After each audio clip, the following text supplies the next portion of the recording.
কেউ জাদুগ্রস্ত কিনা কিভাবে বোঝা যাবে? কোনো ব্যক্তি জাদুগ্রস্ত কিনা এটা বোঝাটা অনেক সময় খুবই সহজ, আবার কোনো কোনো সময় একটু দুরূহ। আমাদের সমাজে জাদুগ্রস্ত রোগী হিসাবে আমরা যাদেরকে জানি তারা অনেকে জাদুগ্রস্ত, আবার অনেকে মানসিক রোগী। সাধারণ মানসিক রোগীকেও অনেক সময় জাদুগ্রস্ত বা জিনে আক্রান্ত রোগী হিসাবে আমরা মনে করি। এটা অনেক সময় ভুল হয় আমাদের।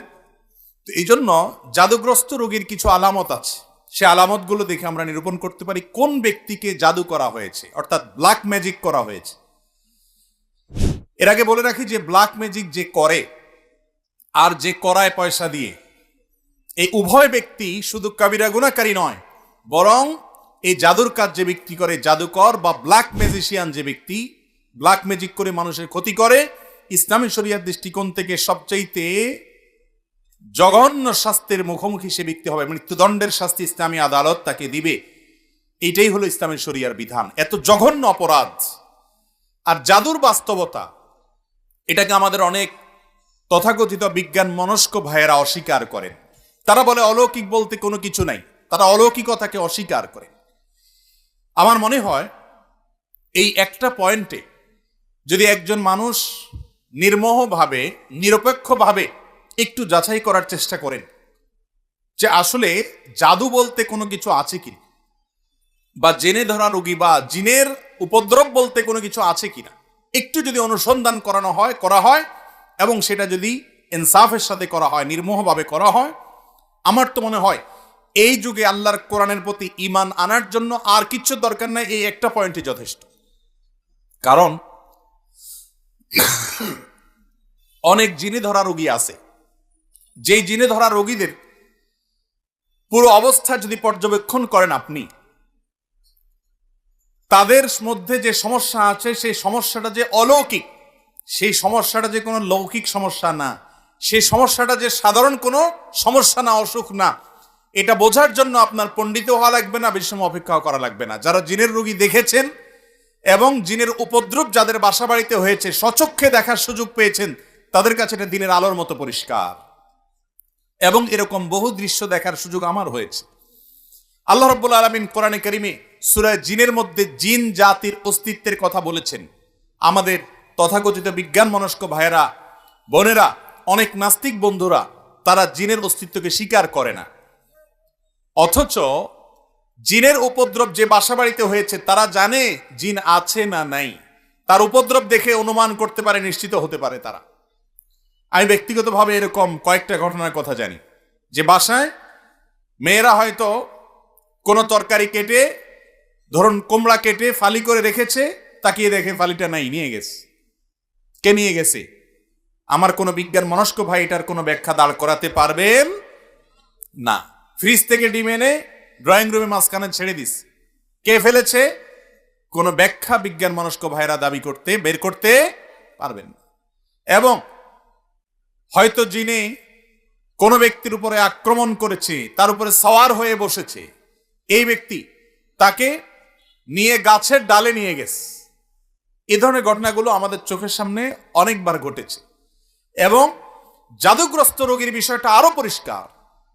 বিশেষ করে কোনো ব্যক্তি যখন জাদুগ্রস্ত হয়, জাদুর অনেক প্রকার আছে, এক একজনকে এক একভাবে জাদু করা হয়। নারীদের উপরে অনেক সময় ভিন্ন ধরনের জাদু করা হয়, পুরুষদের উপরে ভিন্নভাবে জাদু করা হয়। এই জাদু কারোর উপরে করা হয়েছে কিনা এটা বোঝার জন্য একটা মৌলিক আলামত হলো জাদুগ্রস্ত ব্যক্তি কোরআনে কারিমের তেলাওয়াত সহ্য করতে পারে না, কোরআনের তেলাওয়াত সহ্য করতে পারে না। গত বোধহয় কয়েক সপ্তাহ আগে আমার বাসায় এরকম একজন রোগীকে এক ভদ্রলোক নিয়ে আসলেন, এনে বললেন, ভাই এই লোকটাকে কেউ বা কারা জাদু করেছে, ব্ল্যাক ম্যাজিক করেছে। এবং তার আলামত হিসেবে তারা বললেন যে এ আজানের আওয়াজ শুনলে পাগলের মতো ছটফট করে, সে টিকতে পারে না, এবং কোরআনে কারিমের তেলাওয়াত সে শুনতেই পারে না। আমার চোখের সামনে তার সঙ্গে যখন কথা হচ্ছিল,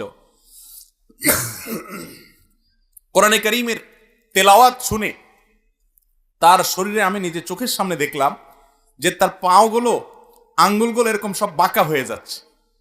পুরো শরীর কোকড়ায় বোকড়ায় যাচ্ছে ভয়ঙ্কর ভাবে। আমার বিজ্ঞান মনস্ক ভাইয়েরা, কোরআন তেলাওয়াতের সময় কেন এমন হয়? তেলাওয়াত শেষ আবার সে স্বাভাবিক, এটার কোনো ব্যাখ্যা কিয়ামত পর্যন্ত হয়তো দাঁড় করাতে পারবেন না। এই জাদুর অস্তিত্বকে অস্বীকার করার কোনো সুযোগ নেই। কোরআনে কারীমে আল্লাহ রাব্বুল আলামিন জাদুর অস্তিত্বের কথা উল্লেখ করেছেন, জিনের উপদ্রব হয় সে কথা আল্লাহ তাআলা কোরআনে উল্লেখ করেছেন। এই জন্য কোনো ব্যক্তি জাদুগ্রস্ত কিনা এটা বোঝার জন্য একটা মৌলিক আলামত হলো কোরআনে কারীমের তেলাওয়াত সাধারণত জাদুগ্রস্ত রোগী সহ্য করতে পারে না এবং অস্থির হয়ে যায়, কখনো শরীর ফুলে ওঠে, কখনো ছটফট করে, কখনো সে তেলাওয়াত বন্ধ করার জন্য তার যত জোর আছে তত জোর দিয়ে চেষ্টা করে। আমার পরিচিত অনেক মানুষ আছে এমন যাদের কথা জানি আমরা, কোরআন তেলাওয়াত তারা সহ্য করতে পারে না। এটা একটা আলামত যে এই লোকটাকে ব্ল্যাক ম্যাজিক করা হয়েছে। এরকম আরো বহু আলামত আছে। কখনো কখনো ব্ল্যাক ম্যাজিক করা হলে এই ব্যক্তি দিন দিন শুকায় যায়, খেতে পারে না, বাসার থেকে বের হতে পারে না, বিছানা থেকে উঠতেও পারে না ভালো করে। এমনিতে তার মধ্যে কোনো রোগ নেই। আগের জুমার সম্ভবত এরকম এক রোগীর কাছে এক ভদ্রলোক আমাকে নিয়ে গেলেন। তার দেশের বাইরে বিভিন্ন নামি দামি হাসপাতালে ট্রিটমেন্ট করেছেন, অনেক বড় বড় ডাক্তার দেখিয়েছেন, তার কোনো রোগ ধরা পড়ে না, কোনো ডায়াগনোসিস হয় না।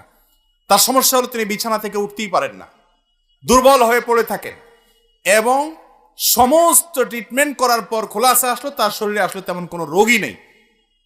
ভাইরা আমার, এই ধরনের সমস্যা আজকাল আমাদের ঘরে ঘরে অহরহ হচ্ছে। তো এই জাদু যেটা দিন দিন আমাদের সমাজে বেড়ে চলেছে, মূলত এখানে শয়তানের আশ্রয় নেওয়া হয় এবং কুফরি কালাম পাঠ করা হয়। এগুলোর মাধ্যমে মানুষের ক্ষতি করতে পারে। আল্লাহ রাব্বুল আলামিন সে অপশন রেখেছেন, এটা এক ধরনের পরীক্ষা, আল্লাহর বিভিন্ন হিকমা আছে এর পিছনে। তো যাই হোক, তো এই ধরনের জাদুগ্রস্ত ব্যক্তি যদি ধরা পড়ে, এই ব্যক্তির ট্রিটমেন্ট কি সেটা বলার আগে আরো কয়েকটা আলামত বলি। অনেক লোক আছে যাদের উপরে জিনের উপদ্রব হয়, জিন সাওয়ার হয়। জিন সাওয়ার হওয়ার একটা বড় আলামত হলো বেশি বেশি হাই তোলা, প্রয়োজনে অপ্রয়োজনে অনবরত হাই তুলতে থাকে। আমার নিয়ারেস্ট আত্মীয়কে, ছোট বাচ্চা মানুষ আমি দেখেছি যে অনবরত মিনিটে মিনিটে হাই কোনোভাবে বন্ধ করা যায় না, হা করে থাকে, সারাক্ষণ সে হাই তুলতে থাকে এবং তার ঝিমানি আসতে থাকে। এটা এক প্রকার আলামত দুষ্ট জিনের উপদ্রব কারোর উপরে হওয়া। এর পাশাপাশি চোখ দিয়ে অনবরত পানি পড়তে থাকার অনেক আলামত আছে। বিশেষ করে যারা শরঈ ঝাড়ফুঁক করেন এই সমস্ত লোকেরা এগুলো ভালো বলতে পারবেন। আমি মৌলিক কয়েকটা আলামত বললাম, এই সম্পর্কে আমি এক্সপার্ট না। এই জন্য যেগুলো আমার চোখের সামনে দেখেছি, বিভিন্ন অভিজ্ঞ ব্যক্তিরা অভিজ্ঞতার আলোকে লিখেছেন এবং বর্ণনা করেছেন, সেগুলো আলোকে কয়েকটা আলামত বললাম। জাদু থেকে বেঁচে থাকার জন্য সাধারণভাবে আমাদের আমল হলো সকাল সন্ধ্যার দোয়াগুলো বেশি বেশি করে পড়া। আমরা একটা ছোট্ট বই লিখেছি, সকাল রাসূলুল্লাহ সাল্লাল্লাহু আলাইহি ওয়াসাল্লামের সকাল সন্ধ্যার দোয়া ও জিকির। এই বইটা as-সুন্নাহ ফাউন্ডেশনে অর্ডার করে যে কোনো জায়গা থেকে পাওয়া যেতে পারে।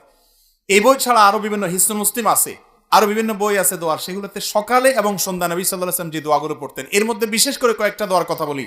নাম্বার 1, সূরা ইখলাস কুল হুয়াল্লাহু সূরা 3 বার, সূরা ফালাক 3 বার, সূরা নাস 3 বার সকালে, আবার সন্ধ্যায় 3 বার করে আসরের পরে বা মাগরিবের পরে পড়বেন।